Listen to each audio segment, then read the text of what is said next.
Step 1 is gagawa muna tayo ng standard user account.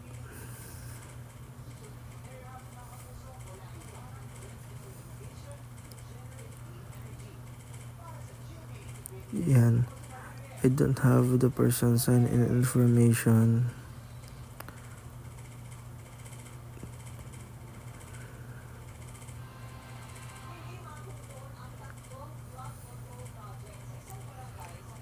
Then, add a user without a Microsoft account.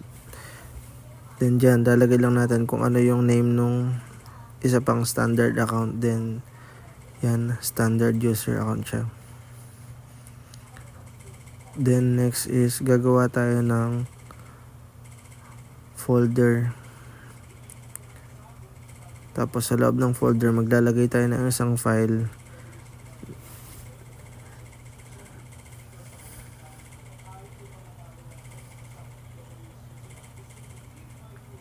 Yan, MS Word file.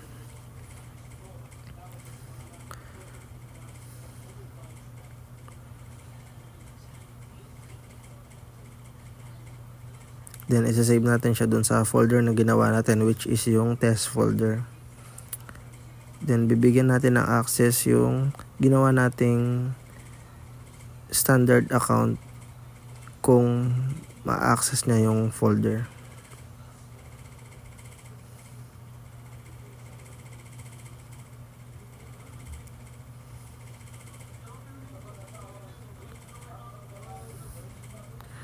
And apply, okay, tapos okay. Then lipat na tayo Windows L, tapos lipat tayo dun sa standard account na ginawa natin.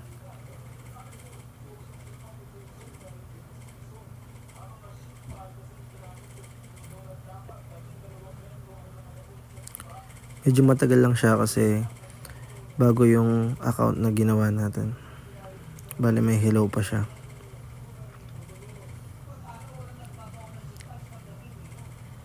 Yan, just click accept. Tapos, try na natin i-access yung folder. Then, i-search natin kung ano yung pangalan ng folder na ginawa natin, which is yung test folder. Then, open file location.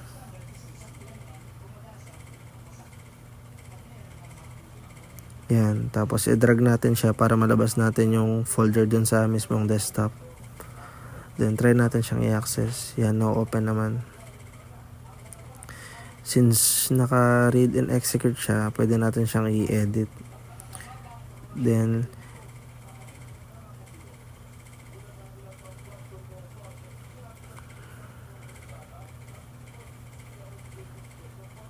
yan, try natin siyang i-delete. Since wala siyang full control, manghihingi muna siya ng permission dun sa administrator account.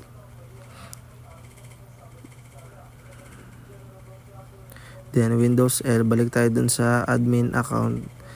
Then,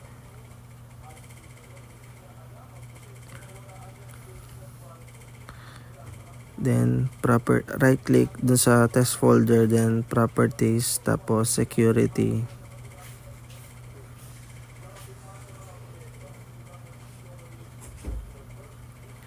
Then, hanapin natin yung, encrypt pala natin siya dito, encrypt. Tapos, apply. Okay. Then, balik tayo dun sa user account na ginawa natin, which is yung standard na user account. Natatry natin i-access yung file kung ma-open natin. Then, since naka-encrypt siya, hindi siya ma-open dun sa standard user account na ginawa natin.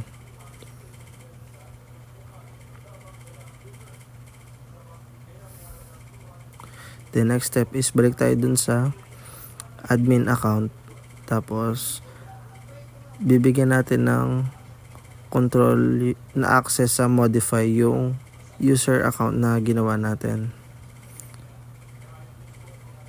Just click modify, then apply. Okay, then okay ulit.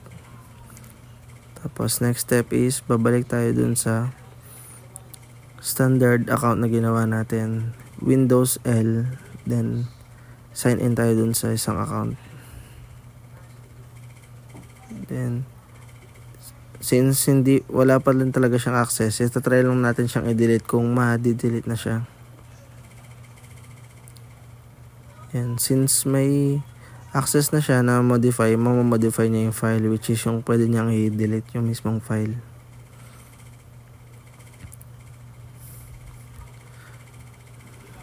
And yun na yan. Next step is isa-sign out natin yung account na ginawa natin, yung standard account. Ito yung next step. I-remove na natin yung ginawa nating standard account. Then sign in tayo dun sa admin account. Tapos settings. Then punta tayo dun sa accounts.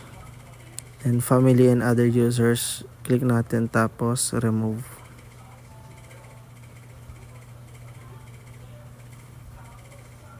And yun na yan. Kahit pumunta tayo dun sa lock screen, hindi na lalabas yung account kasi deleted na siya.